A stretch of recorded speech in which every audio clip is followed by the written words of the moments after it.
Hello everyone, welcome back to our channel.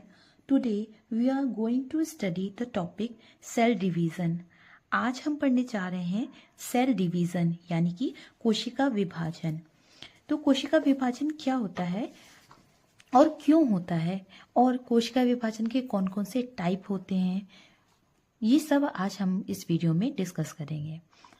So cell division is the process in which one parent cell divides to form new daughter cells. कोशिका विभाजन एक ऐसी process होती है जिसमें जो parent cell या जिसे हम मदर सेल भी कह सकते हैं, मदर सेल डिवाइड होकर न्यू डॉटर सेल बनाती है। Cell division is also called as cell reproduction और सेल मल्टीप्लिकेशन। जो सेल डिवीजन होता है उसमें उसे हम सेल रिप्रोडक्शन या सेल मल्टीप्लिकेशन भी कह सकते हैं। क्यों कहते हैं? मल्टीप्लिकेशन में होता क्या है? मल्टीप्लिकेशन में यही तो होता है, जैसे 2 इंटू 2 तो 4, 2 इंटू 6 12, 6 इंटू 6 36, यानी एडिशन नंबर में क्या हो रही है, नंबर इंक्रीज हो रहा है। और उसी तरीके से सेल रिप्रोडक्शन, रिप्रोडक्शन मीन्स क्या होता है? रिप्रोडक्शन बना है री प्लस प्रोडक्शन, प्रोडक्शन बनाना और री मीन्स दोबारा। तो अपने जैसी ही सेल का दोबारा बनना क्या कहलाता है? सेल रिप्रोडक्शन कहलाता है। सेल डिवीजन को हम सेल रिप्रोडक्शन और सेल मल्टीप्लिकेशन भी कहते हैं। A baby grows into an adult because cell continuously divide. एक छोटा सा जो शिशु होता है, बेबी होता है, वो धीरे धीरे करके ग्रो होते होते एक टाइम आता है जब वो एक एडल्ट ह्यूमन बॉडी उसकी होती है। तो ये किसकी वजह से पॉसिबल है? सेल्स के कंटिन्यूसली डिवीजन होने की वजह से ही ऐसा पॉसिबल हुआ है। Human body makes millions of cell daily. Human body में डेली हजारों लाखों सेल्स बनती हैं और ये सेल डिवीजन की प्रोसेस 24 घंटे चलती रहती है। अगर बात की जाए सेल डिवीजन की तो सेल डिवीजन जब होता है तो उसके लिए 2 फेजेस होती हैं। वन फेज इज इंटरफेज, जिसे प्रिपरेटरी फेज भी कहते हैं, and second one is M phase, जिसे डिवीजन फेज कहते हैं। और जो अगर 24 आवर्स की बात की जाए, एक दिन में 24 घंटे के अंदर लगभग 23 आवर्स ये प्रोसेस चलती है, इंटरफेज प्रोसेस चलती है, जो डिवीजन होने से पहले की फेज होती है। और ये एम फेज या डिवीजन फेज जो होती है वो 1 आवर में अप्रोक्सीमेटली कंप्लीट हो जाती है। मोस्ट ऑफ द सेल्स जो बॉडी में जिनमें डिवीजन होता है वो उनमें 24 आवर्स में, पर 24 आवर्स में डिवीजन होता है। तो अभी हम ये आगे देखेंगे। तो ह्यूमन बॉडी में makes millions of cells daily. Human body में डेली लाखों सेल्स बनती हैं।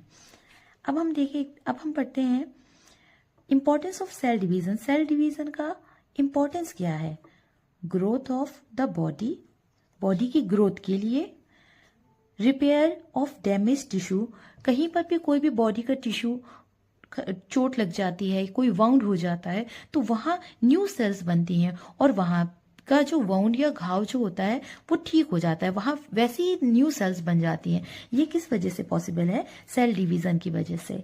फॉर्मेशन ऑफ गैमीट्स, और गैमीट्स का फॉर्मेशन भी सेल डिवीजन की वजह से होता है। Types of cell division.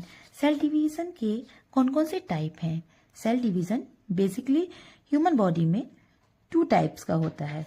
One is mitosis and second is meiosis. Mitosis division को इक्वेशनल डिवीजन या सोमैटिक सेल डिवीजन भी कहते हैं। मियोसिस डिवीजन को रिडक्शन डिवीजन और रिप्रोडक्टिव सेल डिवीजन भी कहते हैं। क्यों कहते हैं? माइटोसिस जो डिवीजन होता है उसमें जो मदर सेल होती है, मदर सेल से जो डॉटर सेल्स बनती हैं तो उनमें नंबर ऑफ क्रोमोसोम इक्वल होते हैं। जितने पेरेंट सेल में या मदर सेल में नंबर ऑफ क्रोमोसोम होंगे उतने ही number of chromosome daughter cell में भी होंगे।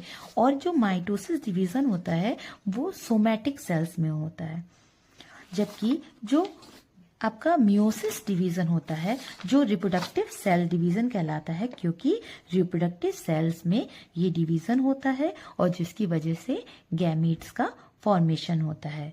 ह्यूमन में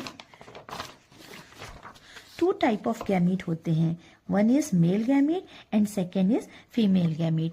मेल गैमीट को स्पर्म कहते हैं और फीमेल गैमीट को ओवम कहते हैं। ये दोनों ही हैप्लॉइड होते हैं, यानी इनमें नंबर ऑफ क्रोमोसोम 23 एंड 23 होते हैं। जबकि माइटोसिस डिवीजन में जो डॉटर सेल्स बनती हैं पेरेंट सेल से वो डिप्लॉयड होती है, उनमें नंबर ऑफ क्रोमोसोम 2n होता है, यानी 46। जैसा कि मदर सेल में 46 नंबर ऑफ क्रोमोसोम होते हैं, उतने ही number of chromosome daughter cells में भी होते हैं। मगर मियोसिस डिवीजन में पेरेंट सेल में तो 2n डिप्लॉयड होंगे, नंबर ऑफ क्रोमोसोम 46 ही होंगे, बट जो उनसे बनने वाली डॉटर सेल्स हैं उनमें number of chromosome always haploid होगा, यानी 23, 23, 23 एंड 23। ये दोनों ही सेल डिवीजन होते हैं, बट इनमें क्या डिफरेंस होता है? तो पहला डिफरेंस हम देखते हैं। It occurs in somatic cells. जो माइटोसिस डिवीजन होता है वो हमारी सोमैटिक सेल्स में होता है। सोमैटिक बना है सोमा से, सोमा मीन्स होता है बॉडी। तो हमारी बॉडी की जितनी भी सेल्स हैं उन सभी सेल्स में माइटोसिस डिवीजन होता है, except reproductive cells. Reproductive cells में गैमीट बनते हैं और गैमीट फॉर्मेशन होता है मियोसिस डिवीजन से। Okay, so meiosis division it occurs in reproductive cells. ये जनन कोशिकाओं में होता है, जबकि माइटोसिस डिवीजन जो होता है वो कायिक कोशिका या सोमैटिक सेल्स में होता है। It is divided into prophase, metaphase, anaphase and telophase. जो माइटोसिस डिवीजन है उसमें ये 4 स्टेजेस होती हैं, prophase, metaphase, anaphase and telophase. जबकि जो मियोसिस डिवीजन है उसे डिवाइड किया गया है, it is divided into 2 meiosis. First is meiosis first and second is meiosis second. Meiosis first में भी ये 4 स्टेप्स आएंगी, जिसे prophase first, metaphase first, anaphase first और टीलोफेज फर्स्ट कहा जाएगा। और मियोसिस सेकेंड में भी ये 4 स्टेजेस आएंगी, जिन्हें कहा जाएगा prophase second, metaphase second, anaphase second and telophase second. इसके बाद हम देखते हैं डॉटर सेल्स। जो माइटोसिस डिवीजन होता है उसमें जो डॉटर सेल्स होती हैं वो हमेशा डिप्लॉयड होती हैं, यानी उनमें number of chromosome 46, 23 pairs. 46 means 23 pairs of set होते हैं क्रोमोसोम के, जिन्हें डिप्लॉयड कहेंगे। बट जो मियोसिस डिवीजन होता है उसमें जो डॉटर सेल्स बनती हैं वो हमेशा हैप्लॉयड होती हैं, यानी उनमें नंबर ऑफ क्रोमोसोम हमेशा 23 होता है। 2 daughter cells are produced in mitosis division while 4 daughter cells are produced in meiosis division. Mitosis division में पेरेंट सेल या मदर सेल से डिवीजन होने के बाद 2 डॉटर सेल्स बनती हैं, जिनमें नंबर ऑफ क्रोमोसोम इक्वल होता है पेरेंट सेल के न्यूक्लियस के बराबर। पेरेंट सेल में 46 क्रोमोसोम होते हैं और डॉटर सेल में भी 46 क्रोमोसोम ही होते हैं, जो कि 2 डॉटर सेल बनती हैं। जबकि मियोसिस डिवीजन में पेरेंट सेल में तो 46 क्रोमोसोम होते हैं, मगर आफ्टर डिवीजन 2 सेल न बन के 4 सेल्स बनती हैं, जो कि गैमीट सेल होती हैं, जिनमें नंबर ऑफ क्रोमोसोम हैप्लॉइड होता है, यानी सब में 23, 23, 23, 23। Okay. Uncontrolled mitosis result in cancer. जो माइटोसिस डिवीजन एक कंट्रोल्ड वे में अगर चलता है, एक कोऑर्डिनेटेड मैनर में अगर चलता है, तो ठीक है, बॉडी में ग्रोथ होगी, जो सेल्स हैं उनकी रिपेयरमेंट होगी, मगर अगर ये अनकंट्रोल्ड वे में चलता है तो यही क्या कहलाता है? कैंसर। कैंसर का रीजन क्या है? Uncontrolled mitosis division. And malfunction result in genetic disorders like Down syndromes and Turner syndrome। तो जो म्यूसिस डिवीजन होता है उसमें अगर माल फंक्शन हो जाता है तो जेनेटिक डिसऑर्डर क्रिएट हो जाते हैं। बहुत सारे जेनेटिक डिजीजेस होते हैं जैसे कि डाउन सिंड्रोम है, टर्नर सिंड्रोम है। डाउन सिंड्रोम डिजीज होती है उसमें नंबर ऑफ क्रोमोसोम 47 हो जाते हैं, और इसी तरीके से टर्नर सिंड्रोम में भी एबनॉर्मेलिटी होती है।